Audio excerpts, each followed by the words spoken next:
What would you do if the truth could save lives but destroy the town you call home? For years, Rufus Calloway wanted nothing from Snowglass Valley except silence and a locked cabin door. Then Mercy, his aging German shepherd, stood between a frightened woman and the people determined to discredit her. Her warning was not about one sick cow, but a system built on altered records, desperate compromises, and fear. To expose it, Rufus would have to face the difference between protecting others and deciding what they were allowed to know. And before the winter ended, an entire valley would learn that silence can carry a cost no one pays alone. As you listen, tell us where you are watching from, and share what choice you would have made. Cedar Lantern Cabin stood on the eastern shoulder of Snowglass Valley, where the road narrowed between lodgepole pines and disappeared beneath fresh snow after nearly every storm. From the valley floor, the cabin looked almost peaceful. Its roof carried a thick white burden. Smoke climbed from its stone chimney in a thin blue ribbon, and the morning sun laid gold across the frozen windows. Up close, the place felt less like a home than a position someone had decided to hold. Rufus Calloway had lived there alone for 6 years, though alone was not the word Mercy would have chosen. At 76, Rufus still stood close to 6'1", broad through the chest and shoulders, with the heavy strength of a man who split his own firewood and distrusted machines that promised to save effort. His face was long and stern, marked by high cheekbones, deep lines, and skin browned by old sun. A neatly trimmed silver-gray beard covered his jaw, while thick, wavy hair, silver threaded with stubborn traces of brown, was pushed back from his forehead. Cold made his left knee slow. It did not make him fragile. That morning he stood at the kitchen threshold with one hand resting on the doorframe. The kitchen beyond was clean beneath its dust. A long wooden table occupied the center. 7 chairs had once surrounded it. Only 2 remained. The others had been stacked in the storage room after Evelyn died, their legs pointing upward like bare branches. She had kept the kitchen open during storms. Stranded motorists, elderly neighbors, delivery drivers, ranch hands, anyone who could not make it home safely had once found coffee, soup, blankets, and a chair at Evelyn Calloway's table. She had never called it charity. She called it common sense. "Snow doesn't care who you voted for," she used to say. So neither should the soup. Rufus had closed the room 3 weeks after her funeral. He told people the pipes needed work. Then he stopped answering when they asked. On the table lay a shallow wooden bowl filled with unopened envelopes, invitations to winter suppers, notices from the county, a Christmas card from a family whose truck Rufus had once pulled from a ditch, a handwritten note from Dr. Elspeth Monroe reminding him that human beings, unlike fence posts, were not improved by being left alone. Rufus had read none of them. He stood there long enough for the clock above the stove to tick 12 times. Then Mercy pushed her nose against the back of his hand. The German shepherd was 8 years old, dark-coated and steady, with black fur across her back and shoulders fading into deep copper brown along her face, chest, and legs. Silver had begun to gather around her muzzle, and a narrow pale stripe ran beneath her chin like a small flame. Her right ear stood straight. The tip of the left bent outward from an old tear. She watched Rufus with amber eyes that had never respected a lie simply because it was quiet. "I'm not going in there," he said. Mercy looked at the kitchen, then back at him. That was not a negotiation. Her tail struck the wall once. Rufus shut the door. Mercy followed him into the main room, where the iron stove warmed old pine boards and an army green coat hung beside the entrance. The coat was faded at the elbows and shoulders, its canvas marked by years of snow, smoke, oil, and work. A worn U.S. veteran patch sat over the left chest. The American flag on the right sleeve had softened with age. Rufus dressed slowly. Henley shirt, work pants, boots, coat. His field watch went on last. The watch had not worked in 6 years. Its hands remained fixed at 4:17. He had taken it to a repairman once, placed it on the counter, and walked out before the man could open the back. Mercy moved toward the small desk near the window, pulled open the lower drawer with her teeth, and removed one brown leather glove. Rufus watched her carry it to the door. "You know theft is still theft when it happens every morning." Mercy dropped the glove beside his boot. The second glove followed. Rufus looked through the window at the white road, then at the dog. "You have become difficult in retirement." Mercy sneezed. They walked the ridge shortly after sunrise. The storm had passed, leaving the valley painfully bright. Snow clung to every pine branch. The distant roofs of barns and farmhouses rose from the white fields like red and gray islands. Far below, Snowglass River curved through the valley beneath a skin of ice. Mercy moved ahead at a patient trot, favoring her right hind leg only when the snow grew deep. Rufus had found her 7 years earlier at an auction yard, unwanted because an injury had made her too slow for hard ranch work. She had watched every bidder pass with an expression of such restrained disappointment that Rufus had disliked everyone in the building on principle. He had bought her with money meant for a new generator. The generator continued to complain every winter. Mercy never did. Halfway along the ridge, a branch cracked beneath accumulated snow. The sound was small. Rufus was no longer on the mountain. For one blinding instant, the sunlight became desert glare. Pine trunks became broken walls. Wind became radio static. Somewhere ahead, a young man was asking whether the warning had been confirmed. Rufus's breath stopped halfway into his lungs. His gloved thumb found the edge of the dead watch. The final operation had succeeded. That was what the report said. Objective secured. Hostages recovered. Threat eliminated. One man under his command had not come home. The warning about the road had been unconfirmed. Intelligence had rated the risk as moderate. Delay might have cost more lives. Every page of the investigation said Rufus had acted within reason. Reason had never visited the dead man's mother. Mercy pressed herself against Rufus's left leg. Not hard, just enough. Her warmth passed through the canvas of his pants.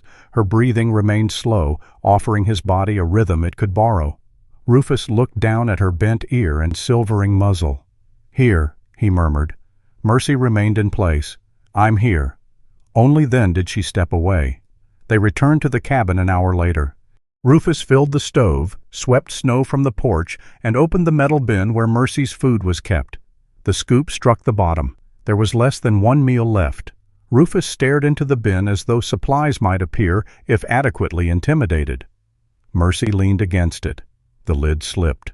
The container tipped over, scattering the remaining food across the floor. Mercy jumped aside with theatrical innocence. Rufus slowly turned toward her. "That was deliberate." Mercy began eating. By 9 o'clock, the old Ford was moving down the mountain. The road had been plowed once, leaving high white walls on both sides. Sunlight flashed across the windshield. Rufus drove with both hands steady on the wheel, his expression becoming less friendly with every mile that brought him closer to town. Snowglass Valley was bright after a storm. Storefronts wore garlands of pine and red ribbon. Steam rose from the bakery vents. Ranch trucks filled the streets beside polished SUVs belonging to visitors who believed winter was something purchased with a lift ticket and a wool coat. Rufus parked at the edge of the hearth and grain lot. A crowd occupied the space near the store's loading entrance. Folding tables stood beneath canvas awnings, nearly empty after a winter food distribution sponsored by Langston Agricultural. Volunteers packed boxes while a local reporter spoke into a camera. At the center of it stood Verity Langston. She was 62, tall and composed, wearing a cream wool coat that appeared untouched by the snow around her. Silver blonde hair framed a controlled, angular face. A silver brooch, shaped like a stalk of grain, rested at her collar. Verity spoke with the calm confidence of a woman accustomed to presenting dependence as generosity. "No household in Snowglass Valley should face winter alone," she told the reporter. Rufus almost returned to his truck. Then Mercy stopped.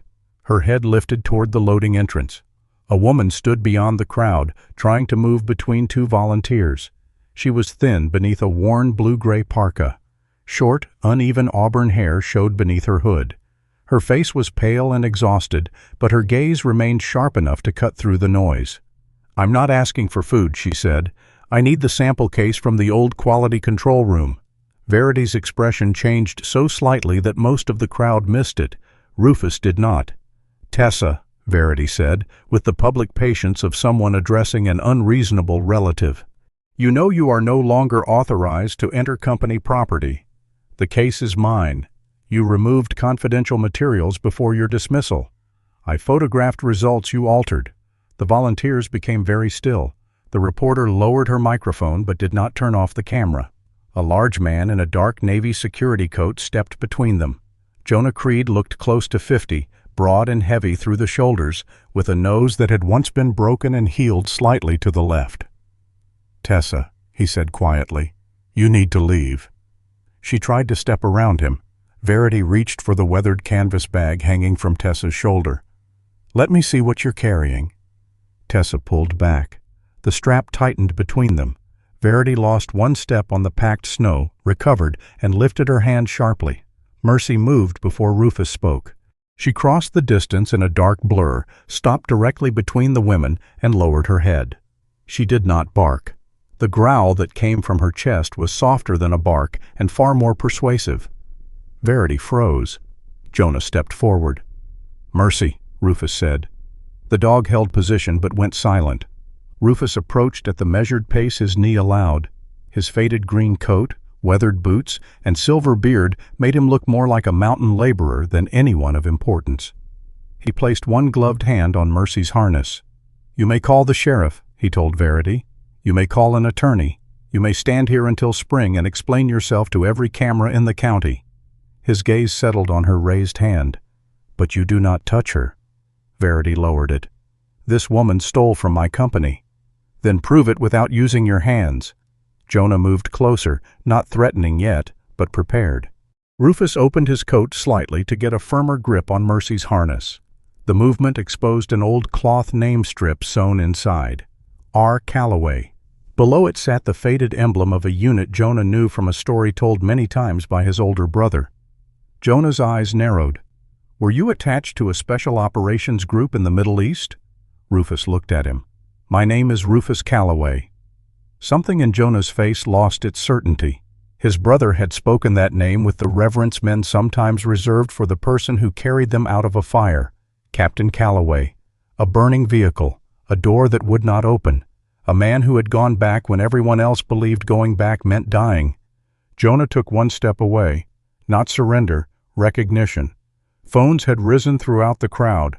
Rufus saw them and felt an older anger stir. Not the clean anger of danger, but the exhausted anger of seeing pain converted into entertainment. "Put them down," he said. Nobody moved.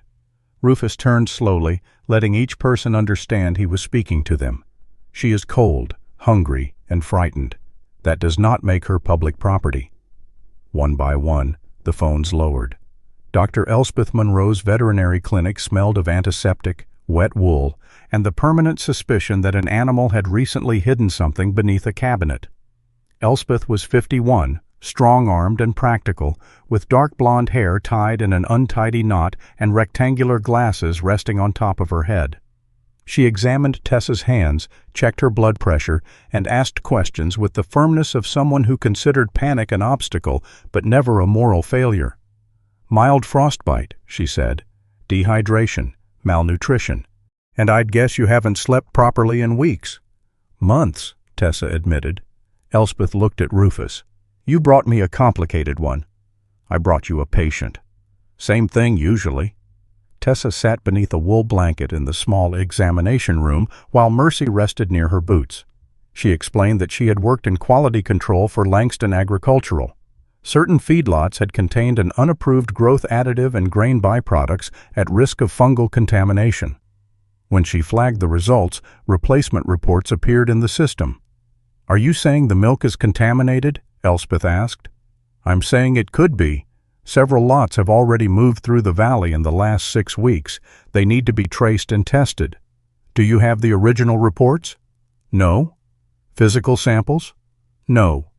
"Access to the company server?" "They locked me out." Rufus stood near the window, arms folded. "So right now," he said, "you have a memory, accusations, and no evidence anyone else can verify." Tessa's face tightened. "I know what I saw." "I believe that you believe it." "That is a polite way to call someone a liar." "No, it is an accurate way to say belief is not proof." Mercy lifted her head, glancing from one to the other as though disappointed by both. Rufus continued more gently. "If you want help, The samples go to someone independent. You do not handle them. Langston does not handle them. Nobody gets to choose the answer before the test." For a moment, Tessa looked ready to refuse simply because the terms had come from someone else. Then she looked down at her reddened fingers. "All right." The clinic phone rang.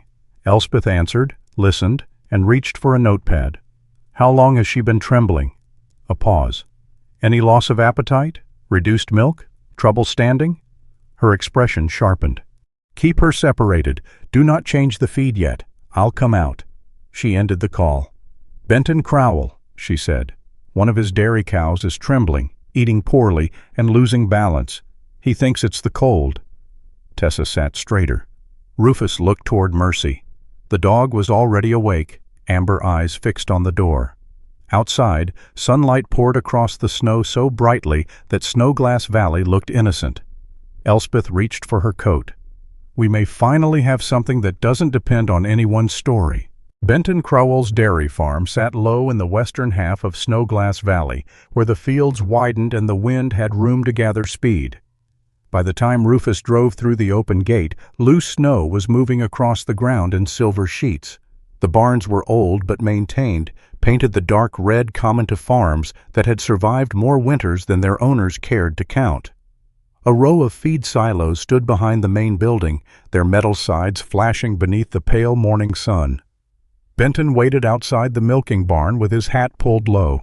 He was 58, broad through the middle, with a back permanently curved by years of leaning over gates, engines, and sick animals. His brick-red farm coat was dusted with straw. A thick gray-brown mustache hid the shape of his mouth, but not the worry around it. "You brought a committee," he said. Elspeth climbed out of her veterinary truck, carrying a hard medical case. "I brought people who can spell the words you'll pretend not to understand." Benton glanced at Rufus, then at Tessa.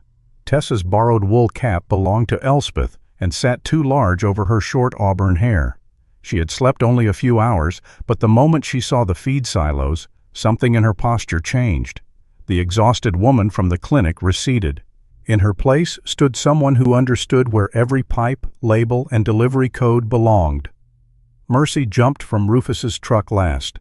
She did not run toward the barn. She paused, tested the air, then moved beside Rufus with her left ear angled toward the restless sounds inside. Benton led them through the milking area. The sick cow stood in a separate pen near the rear wall. She was a large Holstein named Fern, mostly white with a black patch over one eye. Her head hung lower than it should have. Every few seconds, the muscles along her shoulder tightened and released beneath the hide. "She's not mean," Benton said, "just wrong." Elspeth approached from the side, giving the cow time to see and smell her. She checked Fern's eyes, mouth, temperature, pulse, and rumen movement. Fern reacted late when Elspeth clapped once near her right ear. "Milk production?" Elspeth asked. "Down almost 40% since Monday." "Appetite?" "Half her normal ration yesterday, hardly touched breakfast." Tessa stayed behind the gate. She gripped the rail with both hands but did not try to enter the pen. A few cows in the neighboring enclosure shifted their weight restlessly. One had left most of its feed untouched. Another flicked its tongue against the metal bar in a repeated, distracted motion. Tessa looked toward the trough. "That smell," she said. Benton stiffened. "It smells like feed. It smells sweet underneath, almost fermented. Silage ferments." "Not like that." Rufus watched her. "You recognize it?" "I recognize something close to it." She moved toward the trough, then stopped before reaching it. Elspeth noticed. "You don't touch anything," she said. "I know." The answer came quickly, without resentment. That mattered more to Rufus than Tessa seemed to realize. Elspeth stepped outside and called Dr. Maribel Sutter at the State Veterinary Diagnostic Laboratory. She put the phone on speaker and rested it on the hood of her truck. Maribel's voice was measured and precise. "Do not collect one convenience sample from the top of the bin. I want material from the trough, the center of the open storage, the lower edge, and at least 2 unopened bags from the same lot. New gloves for each location. Clean tools. Photograph every label before opening anything." Tessa leaned over the shipping records Benton had brought from the office. "Lot code LAGF1709, she said, "and anything beginning F17 to 11. "Why those?" Maribel asked. "They came through the same blending line during the week the moisture sensor failed." A pause followed. "How do you remember that?" "I wrote the deviation report." "Good. You will read codes. You will not handle samples." "I understand," Maribel continued. 3 sample sets, 1 to the state laboratory, 1 to the university partner, 1 retained under independent custody, every seal signed, every transfer documented." A county agricultural clerk named Ellis Vane arrived 20 minutes later to serve as an official witness. He was a narrow, quiet man in a brown coat, carrying a clipboard inside a plastic weather cover. He seemed disappointed that his morning had developed consequences. The work proceeded slowly. Elspeth changed gloves between every collection point. Benton opened the sealed bags himself under the camera. Ellis recorded times, temperatures, locations, and lot numbers. Tessa stood several feet away and read codes from the labels. Rufus expected her to become impatient. Instead, she became almost unnervingly calm. Numbers steadied her. They gave edges to things fear had blurred. When Elspeth filled the final container, Maribel watched through a video call as the 3 sets were sealed. Each person signed across the evidence tape. Tessa did not. She had not touched the sample, collected it, or controlled its custody. For the first time since Rufus had met her, she looked relieved to be excluded. The retained box was placed in a locked veterinary refrigerator. Ellis took custody of the state shipment. A bonded courier would collect the university set before noon. Benton stood beside the barn door, watching the packages leave. "How long?" he asked. "Preliminary fungal toxin screen may come back within 24 hours, Elspeth said. "Other compounds could take longer." "And what do I do with the herd?" "Separate fern. Record feed consumption and milk output by animal where possible. Do not sell or discard the open feed. Do not switch everything yet unless her condition worsens." Benton looked alarmed. "You want me to keep feeding it?" "I want you to preserve what happened," Elspeth said. "Move the other animals to the unopened lot from last month. Fern gets a clean ration. The suspect feed remains sealed." He looked toward Tessa. "If this is nothing, my name still gets dragged through mud." Tessa met his eyes. "If it's nothing, I will say it's nothing. And if it isn't, then your name is not the problem." The words landed harder than she intended. Benton's expression closed. Rufus saw the old reflex rise in Tessa, accuracy sharpening into a blade. She saw it too. "I'm sorry," she said. "That came out wrong." Benton rubbed one hand over his mustache. "No, it came out scared." Tessa did not answer. Mercy approached the sick cow's pen and sat several feet from the gate. Fern lifted her head. The cow watched the dog, breathing slowly through wide nostrils. Mercy did not stare back. She turned slightly sideways, making herself smaller. Fern's shoulder tremor eased for several seconds. Rufus noticed, but said nothing. By late afternoon, Tessa was back in the small room behind Elspeth's clinic. Rufus had delivered her there, confirmed that the rear door locked, and decided his involvement had reached its natural end. He stood beside his truck while Mercy waited in the passenger seat. Elspeth folded her arms. "You're leaving?" "Yes." "That was not a question." "Then we agree. She has nowhere safe to go." "She has a locked room and a doctor."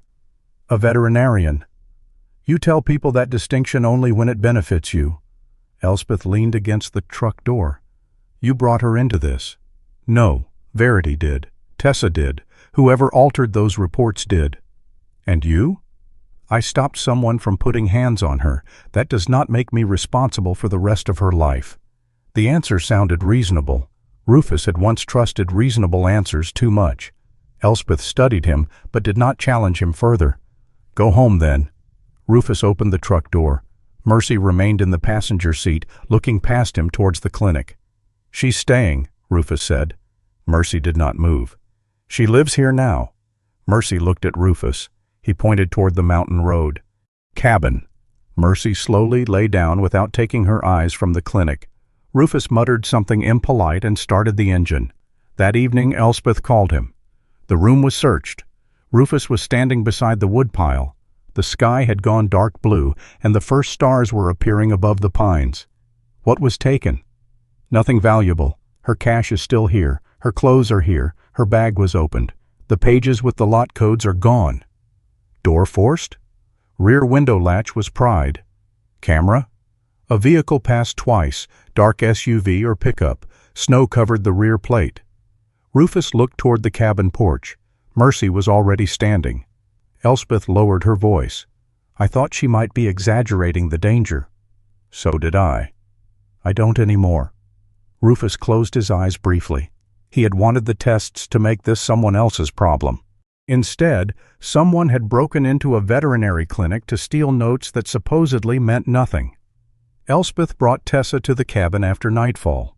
Tessa carried one canvas bag, the waterproof notebook she had kept hidden inside her coat, and a red brick-colored glove with a loose seam at the thumb. Rufus did not invite her inside immediately. He searched the bag on the porch while she watched.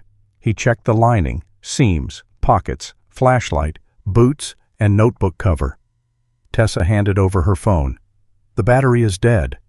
Doesn't mean it can't transmit. I know. Any storage device? No. Documents from Langston? No. Anything belonging to the company? She hesitated. Rufus stopped searching. What? My memory. That answer will get old. It's all I have left. I photographed some reports, but the account is locked. I remember the coding structure. I remember which lots failed and which names approved the replacements.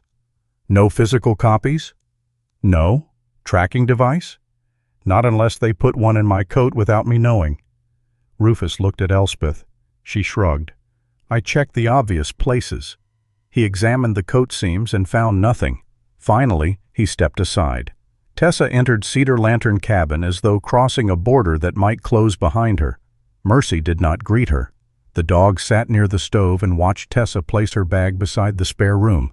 When Tessa approached the front window, Mercy rose.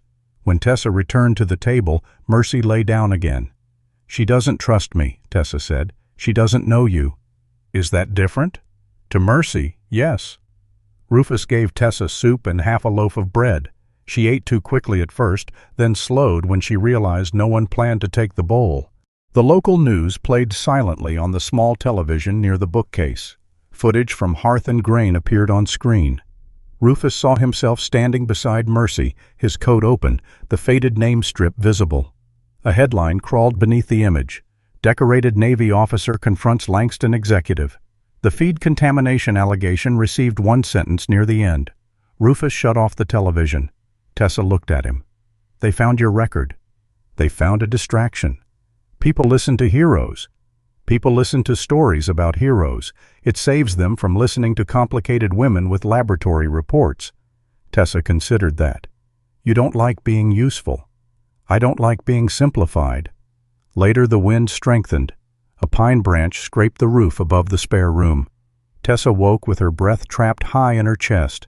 She sat upright, listening to what sounded like footsteps outside the wall. The room was dark except for a pale line of moonlight beneath the curtain. She reached for her coat. The zipper rasped. Mercy appeared in the doorway. The dog did not approach immediately. She watched Tessa's hands, the fast movement of her chest, and the way her eyes kept returning to the window. Tessa whispered, "Someone's outside." Mercy listened. The branch scraped again. Mercy glanced upward, then walked into the room and sat beside the bed. Tessa's fingers trembled against the blanket. Mercy leaned her shoulder against Tessa's knee. Not affection, pressure, weight, something present and undeniable. Tessa slowly matched the dog's breathing. Rufus appeared at the door holding a flashlight. "It's a branch." "I know that now." Mercy remained beside her. "She does this?" Tessa asked. She was trained to interrupt panic responses. Pressure, positioning, breath pacing. "She's better than 2 therapists I had." "Mercy charges more." Tessa looked down at the dog. "What does she take?" "Beef jerky and complete authority over household policy." A tired laugh escaped Tessa before she could stop it. Mercy's tail moved once against the floor. Headlights appeared through the front window shortly after 9 the next evening. Rufus turned off the lamp before checking outside. A dark SUV stopped near the porch. Jonah Creed stepped out alone. He carried no visible weapon and kept both hands away from his coat pockets. Rufus met him outside with Mercy beside his left leg. "You found the road," Rufus said. "I've known where you lived for years." That was not comforting. Jonah looked past him toward the lit window. "I'm not here for her." "You work for the woman she accused." "I'm here because inventory is being moved." "What inventory?" "Several feedlots. They're calling it winter storage consolidation." "Where?" "I don't know yet."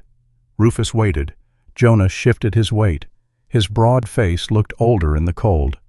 "You came here without documents, dates, truck numbers, or a destination," Rufus said. "That makes this confession-shaped gossip." "I'm trying." "No, you're trying to feel better." Jonah's jaw tightened. "My father has pulmonary fibrosis. Langston pays the insurance. Without that job, he loses treatment." Rufus looked at him for a long time. He understood the terror beneath the excuse. That made the excuse more dangerous, not less. Loving one man does not give you permission to gamble with thousands. Jonah's eyes dropped.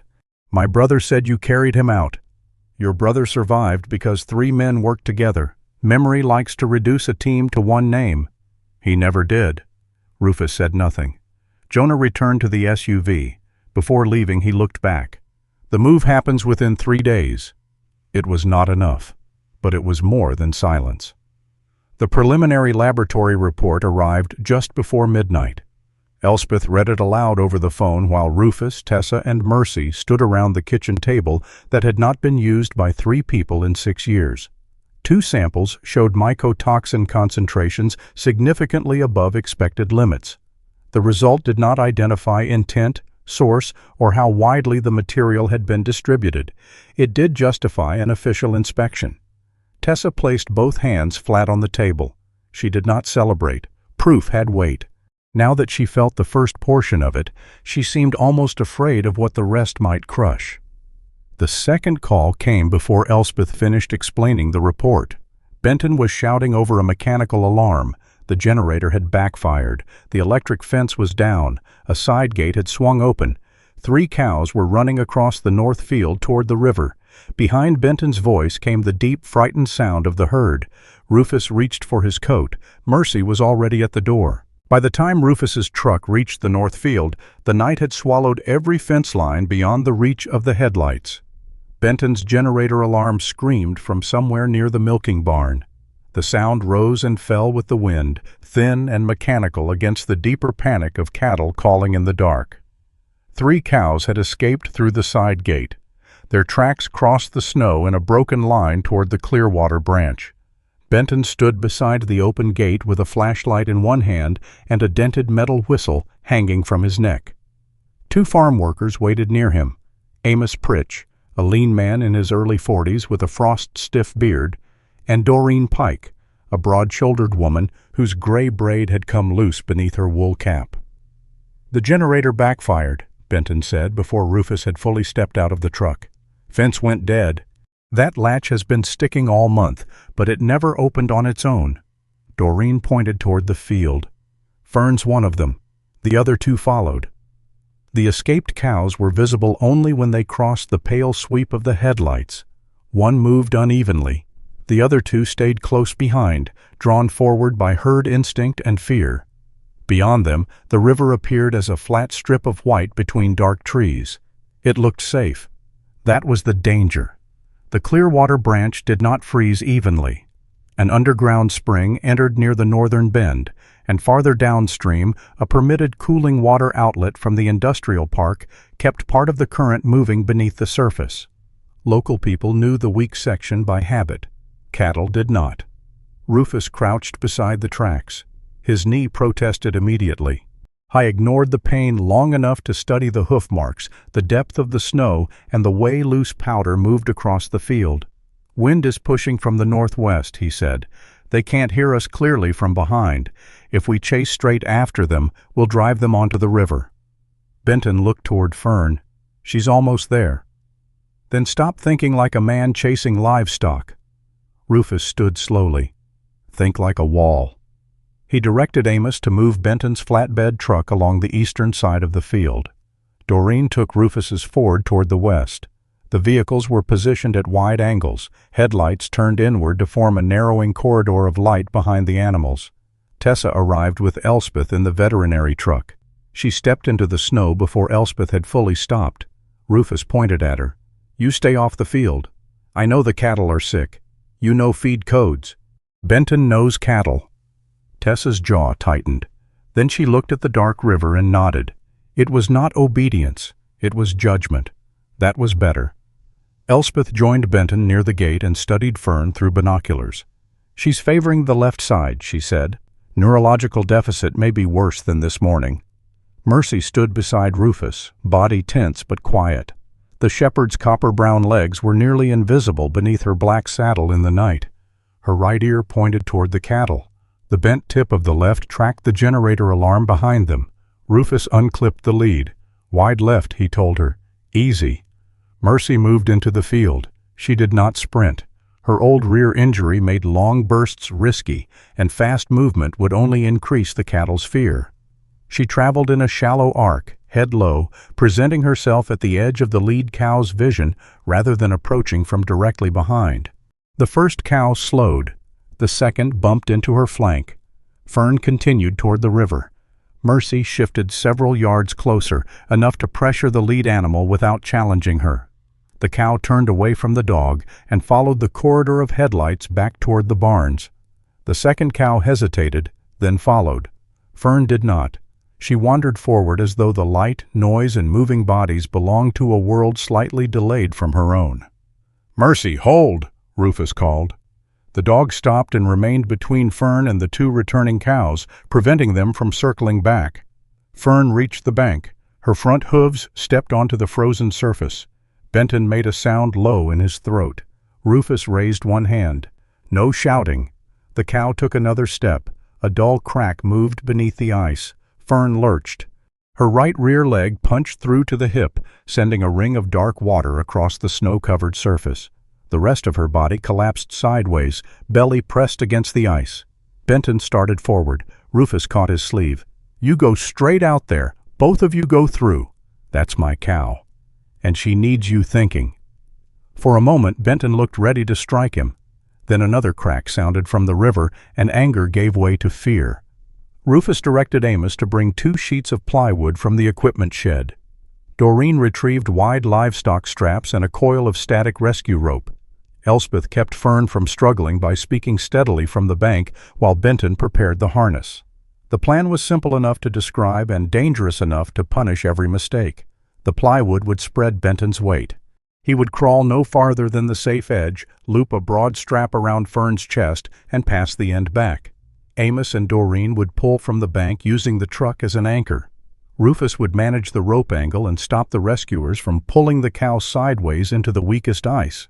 "You should not be the one holding that line," Elspeth said. Rufus wrapped the rope around a reinforced hitch point. "I'm not going onto the ice." "That was not what I said." His left knee was already stiff from the cold. He tested the line. "It will hold." "I was referring to you." "So was I." Benton crawled across the first plywood sheet, pushed the second ahead, and transferred his weight carefully.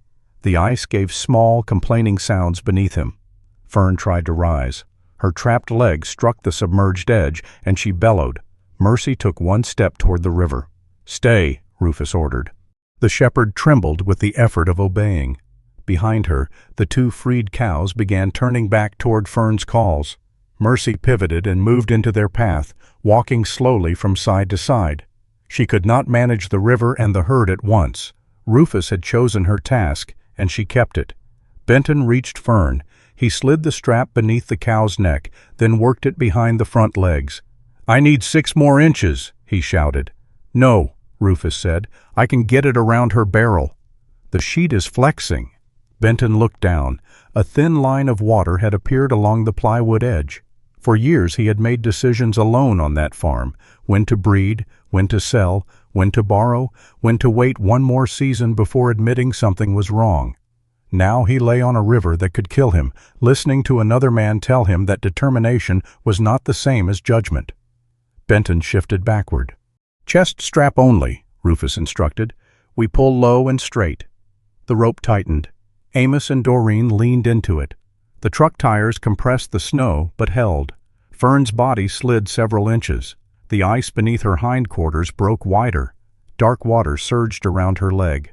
"Stop," Rufus said. Everyone froze. He changed the angle, moving the line farther downstream so the pull would rotate Fern toward the bank rather than drag her across the opening. His knee buckled slightly as he braced. Tessa saw it. Until that moment, she had been watching Rufus the way the news reports had taught everyone to watch him, as if competence erased age, pain, and doubt. But his face had gone pale beneath the tan. His left leg shook against the pressure of the rope. One gloved hand tightened around the dead watch at his wrist before returning to the line. He was not untouched by the effort. "I was simply refusing to make his pain the most important fact in the field." "Pull," he said. This time Fern rotated. Her trapped leg came free with a violent splash. Benton moved backward on the plywood while the others hauled. The cow's body crossed the fractured edge, slid onto firmer ice, and then onto the snowy bank. Fern lay on her side, breathing hard. Benton crawled the last few feet and pressed both hands against her neck. "You foolish old lady," he whispered. Fern turned one dark eye toward him. Elspeth examined the leg. There was bruising and a shallow cut, but no obvious fracture. "She needs the heated barn," she said, "and no one lets her stand until I'm ready." Amos and Doreen returned the other cows through the gate. Mercy followed behind them at a careful walk, favoring her old leg but still attentive. Only when the gate was secured did Rufus release the rope. His knee folded. He caught himself against the truck. Tessa reached him first. "Sit down." "I'm standing." "Badly. I've done it longer than you. That does not make you better at it." She pulled a folded feed blanket from the truck and placed it over the tailgate. Rufus gave her a look that might once have stopped armed men. Tessa waited. Mercy came over, sniffed his knee, and sat directly in front of him. Rufus looked from the dog to Tessa. "This is becoming an organized rebellion." "Sit." He sat. The next morning arrived with a hard blue sky and sunlight sharp enough to make the snow painful to look at. Fern was standing again, though Elspeth had confined her to a padded pen. Her leg was swollen, and the muscle tremors had returned. Rufus remained at Benton's farm because Elspeth had forbidden him to drive until the stiffness in his knee eased. He sat in the barn office with a bag of frozen peas tied around the joint while Mercy slept near the heater. A black luxury SUV entered the yard shortly after 10. Verity Langston stepped out wearing her cream wool coat, the silver grain brooch fixed neatly at her collar. Jonah emerged from the driver's side but remained near the vehicle. Verity surveyed the damaged gate, the tire tracks, and the plywood beside the river. "I heard there was an incident," she said. Benton met her near the office. "Fern went through the ice." "I'm sorry." The words sounded sincere. That made what followed more difficult. Verity carried a leather folder into the office and placed it on Benton's desk. "I am prepared to purchase your herd at 20% above current market value," she said. "Langston Agricultural will assume a portion of your outstanding equipment loan and offer positions to your permanent staff at our East Hollow properties." Benton did not open the folder. 12 people work here. All 12 would be considered. Considered. I cannot promise positions before reviewing employment records." Benton stared at the papers as though they contained both rescue and burial. "If the state quarantines this herd, the bank won't wait," he said. "I know." Rufus watched Verity. She was not exploiting Benton's fear with obvious pleasure. She genuinely believed her offer was mercy. That was what made it dangerous. Benton asked for time. Verity agreed, then requested a private word with Rufus. They walked to the edge of the equipment yard, far enough that Benton could not hear but close enough for Mercy to watch through the office window. "You think I poisoned those cattle," Verity said. "I think you know more than you admitted." She adjusted the silver brooch at her collar. 4 years ago, Snowglass Valley was losing farms every month. Drought destroyed forage.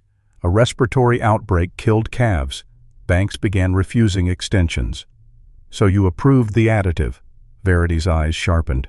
"You already know." "I wanted to hear whether you would say it." "It was not approved for dairy herds in this country. It was used elsewhere under controlled conditions. We intended a limited trial." "Without telling the ranchers?" If I had told them, they would have refused because they were afraid. Then half of them would have lost their land. You decided fear made consent unnecessary. I decided survival mattered. Rufus looked across the white fields. And when the first bad reports came, we changed suppliers. That was not my question. Verity's silence answered it. She explained that the early symptoms had been inconsistent. Production had recovered. Loans were paid. Workers kept insurance. Each time someone recommended stopping, the cost had grown larger. At first I was protecting the valley, she said. Then stopping would have destroyed everything I had protected. Rufus studied her composed face. He had known commanders who crossed moral lines while shouting. Verity had crossed hers with spreadsheets, payroll figures, and a promise that the compromise would be temporary. You turned other people's lives into numbers only you were allowed to calculate, he said. And you never made decisions that cost people? The question found its mark. Rufus felt the old operation rise behind his ribs. He did not defend himself. I did, he said. That is why I know what happens when a leader starts believing necessity belongs only to them. For the first time, Verity looked less certain. The laboratory confirmation arrived before noon. Elspeth put Maribel on speaker in Benton's office. Tessa stood beside the desk, notebook open. We confirmed elevated mycotoxin levels in multiple collection points, Maribel said. We also identified residues consistent with an unapproved growth-promoting compound. The state laboratory matched the university findings. Benton lowered himself into a chair. Is the milk dangerous? We do not know yet, Maribel replied. Feed contamination does not automatically establish unsafe concentration in finished dairy products. Milk, storage tanks, and processed lots must be traced and tested. A state vehicle reached the farm an hour later. Special Investigator Celia Hargrove entered the barn carrying a gray waterproof case. She was in her early 40s, tall and spare, with olive-toned skin and dark hair tied low beneath a winter cap. Her manner was not cold, but it left little room for performance. She placed a red-cased recorder on the office desk. My name is Celia Hargrove. I investigate food safety violations for the state. From this point forward, no one removes, destroys, transfers, or publicly characterizes material evidence without authorization. Her gaze moved from Tessa to Rufus. That includes people with good intentions. Tessa immediately began explaining the altered reports. Celia raised a hand. You will give a recorded statement. You will also distinguish what you observed directly from what you believe happened. They are moving feedlots, Tessa said. We don't have time to wait while they erase everything. We have inspection authority and preservation orders. They had procedures before. They changed the procedures. And if you publish unverified accusations now, Langston's attorneys will argue contamination of witnesses, commercial defamation, and political pressure. You may turn a strong case into an argument about you. Tessa's face reddened. Rufus said, She is right. Tessa turned on him. Of course you think that. Systems worked for you. The room became still. Rufus's voice stayed level. A system wrote a report saying my decision was reasonable. I still buried a man. Tessa faltered. That does not mean procedure is justice, he continued. It means procedure is a tool. We use it correctly, or someone richer uses our mistakes against us. Celia gave him a brief, unreadable look. The first inspection of Langston Agricultural's internal database began that afternoon. Several testing records contained revised numbers entered after the original laboratory dates. User logs showed administrative access from executive offices, but the source files were gone. Deleted. Tessa stood behind Celia's chair, reading the file paths. No, she said quietly. Celia looked up. What? The failed uploads. What failed uploads? When the quality control server could not synchronize, it sent error packages to the University Disaster Recovery Archive. Most people ignored them because they were temporary copies. Would they contain original reports? Sometimes. Raw results, timestamps, rejection notes. Can you access it? Not anymore. Celia closed the laptop. Then I need an administrative order, the exact archive location, and the relevant lot identifiers. Tessa opened her waterproof notebook. For several seconds, she did not write. Then she began listing codes from memory, one after another, each number returning like a door she had once been forced to close. Outside the office, Fern shifted in her padded pen. The cow was alive. The valley still looked beautiful. Neither fact meant they were safe. The leak reached Snowglass Valley before sunrise. By 7 o'clock, the words contaminated feed, state investigation, and possible milk recall had been repeated across local radio, social media, and the windows of every coffee shop in town. None of the reports agreed on what had been proven. All of them agreed that people should be afraid. By 8, more than 100 residents had gathered outside the county administration building. They did not come carrying signs in defense of Verity Langston. They came carrying mortgage notices, insurance statements, payroll sheets, and the private arithmetic of people who knew exactly how many missed checks stood between stability and ruin. Rufus stood near the edge of the crowd with Mercy beside him. Snow had stopped during the night, leaving the morning painfully clear. Sunlight reflected from the courthouse roof and the frozen sidewalks. The brightness made every anxious face easier to see. A maintenance worker from the feed plant spoke first. His name was Glenn Mercer, a thin man in his 50s with gray skin beneath a knitted cap and a lunch thermos still clipped to his belt. He raised a folded medical statement above his head as though it were evidence in a trial. "My wife gets infusions twice a month," he said. "The company insurance pays for most of it. If the plant shuts down, what happens to her?" No one answered. A truck driver named Calvin Roan pushed forward next. He had the heavy shoulders of a man who spent more time loading than driving, and his work jacket smelled faintly of diesel even in the cold. "I hauled some of those lots," Calvin said. "They smelled wrong, sweet and sour together. I asked the dock supervisor and he said it was a new grain blend." Someone in the crowd shouted, "So you knew?" Calvin flinched. "I knew it smelled strange. I did not know it was poison." "You kept hauling it." "I had a mortgage." The crowd reacted with the uncomfortable murmur of people who had wanted a confession and received a mirror. Benton stood 3 rows behind him. He removed his brown wool cap and turned it between both hands.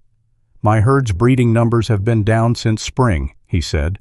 "More failed pregnancies, more animals needing treatment. I told myself it was heat stress, then winter stress, then bad luck." He looked toward Rufus but did not ask to be rescued from the admission. "I did not report it because the bank had already warned me. One more bad quarter and they could call the loan." A woman near the courthouse steps began to cry quietly. Another person cursed under his breath. The truth was becoming difficult to hate cleanly. Rufus watched the faces around him and understood something he had resisted since Tessa first spoke at the clinic. Verity had not hidden the danger alone. She had needed frightened employees, indebted ranchers, tired inspectors, loyal managers, and decent people who had each decided their portion of the silence was too small to matter. No single person had held the entire lie. That was why it had become large enough to feed a valley. The courthouse doors opened. Nadine Kersey stepped onto the top stair carrying a red leather document case against her side. At 57, Nadine had the solid posture of someone accustomed to remaining upright while rooms divided around her. Her short brown and silver hair was neatly shaped despite the morning chaos, and a mustard-colored scarf brightened her dark chestnut coat.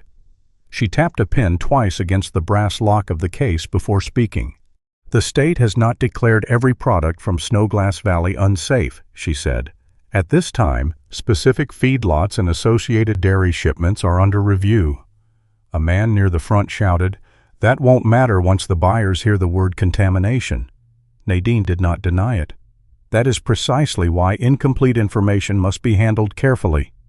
Celia Hargrove stood several feet behind her, expression unreadable. When Nadine finished, Celia stepped forward.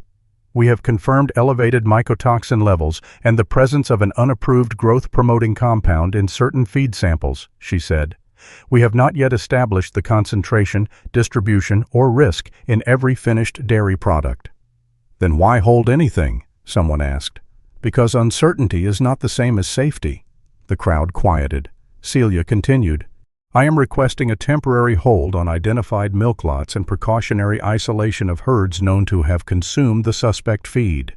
Nadine's pen tapped once against the case. The economic consequences of that order will be severe. So will the consequences of distributing a product that should have been held. Nadine looked toward the crowd. What happens when every buyer in 3 states cancels contracts from farms that never purchased Langston feed? Celia answered without raising her voice.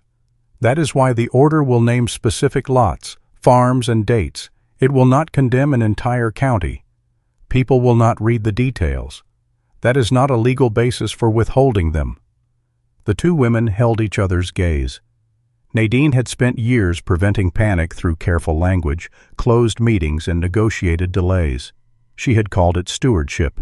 Now she stood before people whose fear could destroy the valley whether she spoke or remained silent. She opened the red case. "I will authorize the temporary hold," she said, "on the condition that the county conducts an emergency hearing with state experts, producers, workers, and affected residents. Public facts will be separated from investigative claims.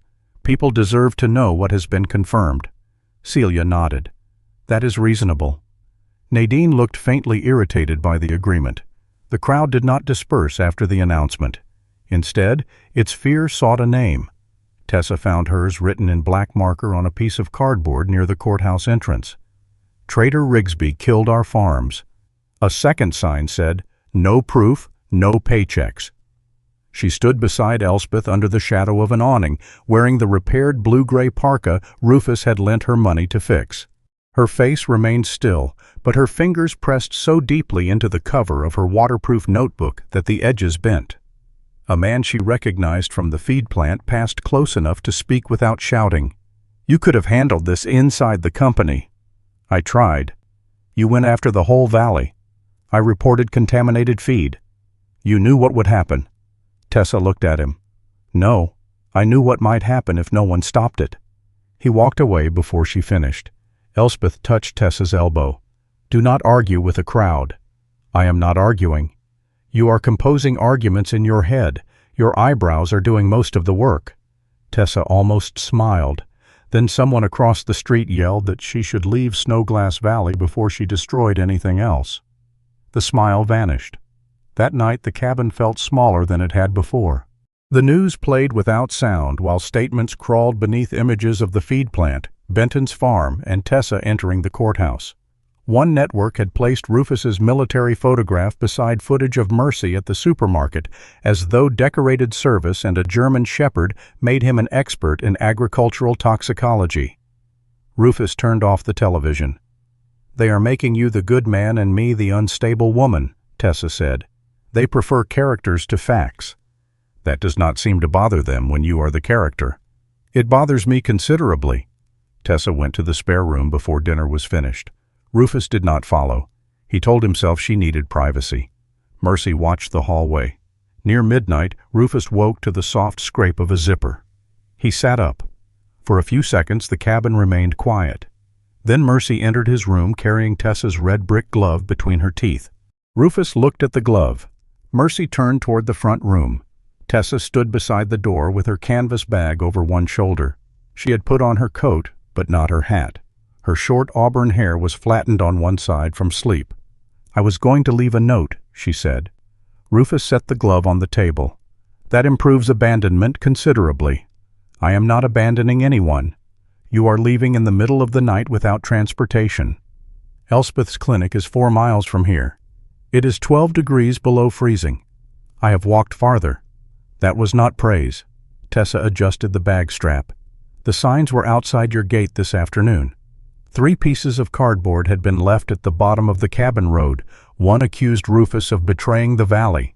Another asked whether his metals would pay people's mortgages. The third simply read, "Go back to war." Rufus had burned them before Tessa returned from the courthouse. She had seen the ash. "This was not your fight," she said. "You were done with people before I arrived. Now they are digging through your past and calling you at all hours because I brought this here. You did not alter the feed. I brought the consequences to your door. They were already coming. You do not want this." Rufus looked toward the closed kitchen. "No," he said, "I do not." The honesty stopped her more effectively than reassurance would have. He touched the dead watch at his wrist. In my last operation, intelligence warned that a road might be compromised. The warning was incomplete. I kept the details inside a small command group because I believed too many voices would delay the decision. Tessa lowered her bag.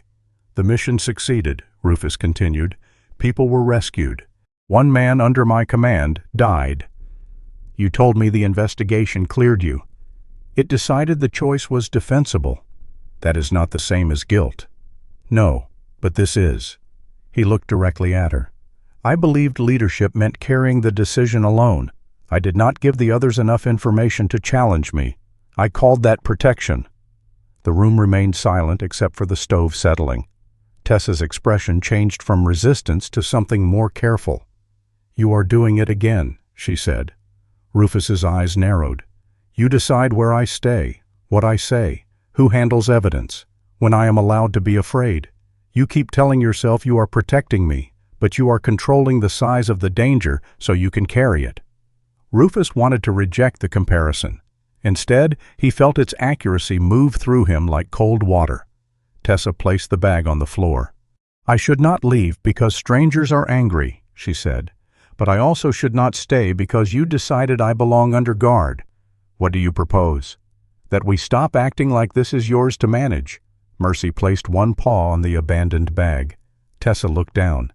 I assume that is a vote. She has seized voting rights before. By morning, Rufus had changed the plan. He did not call reporters. He did not summon people to the cabin or declare himself the face of a movement. He drove with Tessa, Benton, and Elspeth from farm to farm, asking producers to sign a petition requesting a county-supervised emergency hearing. Some refused. One rancher closed the door after telling Rufus that truth was a luxury for people with pensions. Another signed immediately, then asked that no one tell his lender. At each farm, Rufus made the same argument. No one is asking you to admit guilt. We are asking the county to state what is known, what is not known, and who decides what happens next. By dusk, they had 23 signatures. Benton added his last. If this ruins me, he said, I want the decision made in daylight. While they gathered names, Orson Bell met Celia at a roadside diner outside town. He arrived in a brown work coat marked with old oil and carried an orange maintenance notebook tucked beneath one arm. Orson was 59, thick through the chest and stomach, with a gray mustache and eyes reddened by years of industrial dust. He ordered coffee and did not drink it. I reported the dust extraction system 3 times, he said. The heaters in the old storage building twice, wiring once in writing and once in person. Who received the reports? Celia asked. Plant management. Did Verity Langston know? Orson opened the notebook and removed a printed email. The message instructed managers to postpone non-critical shutdowns until after peak production. Verity had been copied. This does not prove she ordered anyone to ignore a fire hazard, Celia said. No. It proves she was informed of deferred maintenance. Yes. Will you state that under oath? Orson looked at his untouched coffee. My pension vests in 7 months. Celia folded the email into an evidence sleeve. That was not my question. No, Orson said. Not yet. That evening, Jonah came to Rufus without the SUV. He parked an old pickup near the road and walked the final distance through snow. I followed Tessa, he said before Rufus could ask why he had come. I watched the motel where she stayed. I spoke to the owner. I told him company lawyers might name the property in a lawsuit. Tessa stood inside the doorway listening. Jonah did not look at her. The owner asked her to leave 2 days later. You threatened him, Rufus said. I implied consequences. A coward's preferred vocabulary. Jonah accepted the words. I am telling you because I want to help. No, you are telling me because carrying it became uncomfortable. Jonah finally looked at Tessa. I am sorry. She did not answer. Rufus stepped closer. An apology made here protects you from the cost of saying it where it matters. Tell Celia. Give her dates, names, and instructions. Accept what follows. Jonah's face tightened. My father will still be ill tomorrow. Tessa will still have been driven from her room. Both facts are true. Choose without pretending one erases the other. Jonah left without promising anything. The precautionary recall began the following afternoon. State officials identified specific milk lots for removal while testing continued. Herds tied to the suspect feed were placed under temporary isolation orders expected to last several weeks. Maribel's report contained one sentence Elspeth read twice before speaking aloud. Some animals with severe neurological injury might not recover. Tessa sat at Evelyn's long kitchen table with the petition beside her. The room had not been reopened. Rufus had only unlocked the door so they could spread out the documents. Dust remained on the unused chairs. Outside, Mercy lay in a square of winter sunlight near the porch, watching snow loosen from the pines. Tessa had once believed the truth would arrive like a clean blade and cut the disease away. Instead, it had arrived like winter flooding beneath ice, necessary, destructive, and impossible to guide once the surface broke. Rufus placed the final signed petition on the table. 23 farms had asked to hear the truth in public. Some of them might not survive hearing it. For the first time, the locked kitchen did not feel like a room preserving the past. It felt like a place where difficult people might soon have to sit together. The county agricultural fairgrounds had never been designed for truth. They had been designed for livestock auctions, harvest dinners, equipment shows, and summer afternoons when children once chased ribbons between white fences.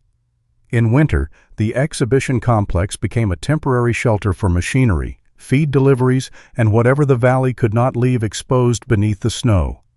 That evening, every light in the main community hall was on. Across the service lane, 3 long livestock barns held the quarantined cattle. Portable heaters hummed beneath the eaves. Steam rose from the animals' backs whenever the doors opened, and their breathing filled the cold air with a low, restless sound. Beyond those barns stood the old equipment warehouse. Its roof sagged slightly at the eastern edge. Rust stained the gutters. Orson Bell's maintenance reports had described its wiring as obsolete, its dust extraction system unreliable, and its heaters overdue for replacement. The reports had been filed. The warehouse had remained open. Inside the community hall, more than 200 people sat on folding chairs arranged in narrow rows. Ranchers wore clean versions of work coats. Plant employees kept their hands folded between their knees. Reporters occupied the rear wall beneath a sign asking them not to photograph confidential documents. Nadine Kersey stood behind a wooden table at the front. Her red leather case rested beside the microphone. She tapped her pen twice against its lock before calling the emergency hearing to order. "This is not a criminal trial," she said. "It is a public accounting of what has been confirmed, what remains uncertain, and what actions are being taken." Celia Hargrove sat to her right with the red-cased recorder placed before her. Maribel Sutter had driven down from the university laboratory and occupied the opposite end of the table, a stack of charts arranged with such precision that even the page corners seemed disciplined. Elspeth sat beside Benton in the first row. Rufus chose a chair near the side aisle. Mercy lay beneath it, her body angled toward the nearest exit. Tessa sat at the witness table with her waterproof notebook closed in front of her. Verity Langston arrived without an entourage. She wore the same cream-colored coat and silver-grain brooch, but the crowd no longer made way for her from admiration alone. Some still nodded. Others watched with the wary attention people gave a bridge after discovering cracks beneath the paint. Jonah remained near the back doors. He had removed the Langston security patch from his navy coat. A pale rectangle of old stitching remained over his chest. Maribel spoke first. She did not call the feed poisoned. She did not call the milk dangerous. She explained what the tests could establish and what they could not. Multiple samples contained mycotoxin concentrations above the expected safety threshold for dairy feed, she said. We also identified an unapproved growth-promoting compound. These findings justify quarantine, tracing, and precautionary withdrawal of related products. A rancher raised his hand. Does that mean the milk made people sick? We do not yet have evidence sufficient to make that statement. Does it mean the milk was safe? No. The answer unsettled the room more than certainty might have. Celia then described the recall by lot number, production date, and distribution route. She emphasized that farms outside the identified chain were not automatically included. Elspeth spoke about the cattle. Most showed no severe symptoms. Some had lost production, appetite, or coordination. A smaller number had neurological signs that required close monitoring. "There is no justification for panic or indiscriminate slaughter," she said. "There is justification for caution, observation, and honest records." Then Tessa stood. She did not begin with Verity. She began with a screen. A diagram of Langston Agricultural's quality control process appeared behind her. Sample intake, laboratory analysis, review, release. These steps were supposed to remain separate, she said. The technician produced the result. A supervisor reviewed it. Operations could not change it. She advanced to the next slide. Several reports showed one set of values on the testing date and another set entered later. These numbers were altered after laboratory review. Verity's attorney leaned toward his microphone. "Were you present when those entries were changed?" "No." "Do you know who entered them?" "The user credentials belong to executive administration. Credentials can be shared." "They should not be." "That was not my question." Tessa's fingers tightened around the edge of the table. "No, I cannot identify the person from these records alone." Verity stood only when Nadine invited her response. She did not accuse Tessa of madness. That weapon had become too visible. "Langston Agricultural processes thousands of tests each year," Verity said. "Errors occur. Suppliers mislabel materials. Software duplicates entries. Ms. Rigsby was dismissed after removing confidential information, and she has a documented grievance against the company." Tessa started to rise. Celia placed one hand flat on the table. "Let the record answer what emotion cannot." Tessa remained seated. Verity continued. "If failures occurred, they will be corrected. But no one has shown that I ordered laboratory data falsified." That was true. The evidence pointed upward. It had not yet reached her hand. The public session ended without the clean revelation many people had expected. There was no confession. No single document that transformed fear into certainty. Rufus understood the disappointment moving through the hall. People liked truth best when it arrived carrying one guilty face. Nadine opened the floor for limited public comment. Several ranchers spoke about lost contracts. A plant worker asked whether state aid would arrive before his rent was due. Another woman demanded to know why those who had reported concerns had not come forward sooner. Then Nadine called Rufus's name. He looked at her. "I did not request to speak. 23 farms signed a petition you helped circulate. They deserve to hear why." Rufus rose. He did not remove his coat. He did not mention the Navy, medals, rank, or any place beyond Snowglass Valley. "When people depend on a decision," he said, "the person making it does not own the truth behind it." The room quieted. A leader may carry responsibility. That does not give him the right to carry information alone. The moment he decides other people are too frightened, too ignorant, or too weak to understand what affects their lives, protection becomes control. Verity watched him from across the room. Rufus did not look away. "I learned that too late. This valley does not have to." He sat down before the room could decide whether to applaud. No one did. The silence felt more honest. The hearing then moved into a closed evidentiary session. Reporters were escorted out. The side doors were locked, and only registered witnesses, investigators, county officials, and directly affected producers remained. Benton described Fern's symptoms, the falling breeding rates, and the excuses he had accepted because each explanation was cheaper than the truth. Orson Bell took the witness seat with his orange maintenance notebook pressed against his thigh. He admitted submitting repeated warnings about the warehouse heaters, overloaded circuits, and failing dust extraction. "Why was production not stopped?" Celia asked. "Management said the risk was manageable." "Who decided that?" Orson looked toward Verity. "I do not know who signed the final order." "Did you continue operating the equipment?" "Yes." "Why?" "My pension." The room did not condemn him. That seemed to hurt more. Calvin Roan surrendered his route logs. Several nighttime deliveries had bypassed the regular way station and entered through the Old North storage yard. Jonah remained outside the closed doors. Through the narrow window, Rufus could see him pacing beneath the hall lights, hands buried in his coat pockets. He had come close enough to hear the truth, not close enough to join it. The temperature fell sharply after 9. Portable heaters strained against the cold. Wind pressed powdery snow through gaps beneath the exterior doors. Across the lane, the quarantine barns glowed yellow against the dark. Orson stopped speaking mid-sentence. His head turned toward the wall. "What is it?" Celia asked. He stood. "That sound." At first Rufus heard only the heaters and the low rumble of cattle. Then came a rapid clicking from outside, electrical arcing. Orson moved toward the window. A flash pulsed inside the old warehouse. Once, twice. Then orange light climbed the eastern wall. "Fire," he said. The first alarm sounded 3 seconds later. People surged from their chairs. Nadine shouted for everyone to use the west exits. Celia ordered the evidence boxes secured.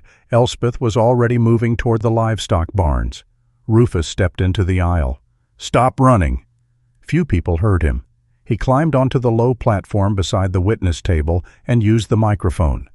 "Everyone stops." The command struck the hall with enough force to break through panic. Faces turned. "The fire crew is coming," Rufus said. "Until then, we keep the animals from breaking the gates and we account for every person." He pointed toward Benton. "Livestock team. Take experienced handlers and the ranch dogs. Move cattle to the north paddock." To Elspeth, "Medical and animal triage near the wash station." To Nadine, "Names. Everyone who leaves gets checked off." To Celia, "Search the warehouse offices only if the exterior route is clear. No one enters the main storage floor." Celia did not object to being directed. Competence recognized necessity. Outside, the wind carried sparks across the service lane. The old warehouse burned along the roofline, flames feeding on dry residue trapped above the failed dust ducts. Smoke rolled low toward the quarantine barns. The cattle began pressing against the gates. Benton released 2 border collies from a transport crate. Amos and Doreen moved portable panels to create a lane toward the north paddock. Rufus brought Mercy to the smaller holding pen near Gate 4. "Just this group," he told her. "Keep them forward." Mercy entered low and slow. The lead cow turned away from the smoke, then startled at a falling sheet of metal. Mercy shifted across her path, preventing her from circling back. Benton whistled from the far end. The cow chose the open lane, and the rest followed. Mercy stayed with the final 6. She did not leave her assigned group when larger herds passed nearby. Rufus moved between teams, counting exits, watching the smoke, redirecting volunteers who mistook courage for permission. A small fuel cylinder ruptured inside the warehouse. The explosion folded the air. For Rufus, the snowy fairgrounds vanished. Heat struck his face. A vehicle burned against a foreign wall. Someone shouted through radio static. A road warning waited unanswered in his hand. He stopped moving. The world narrowed to flame and a watch that no longer kept time. Mercy abandoned the last few yards of her line and ran to him.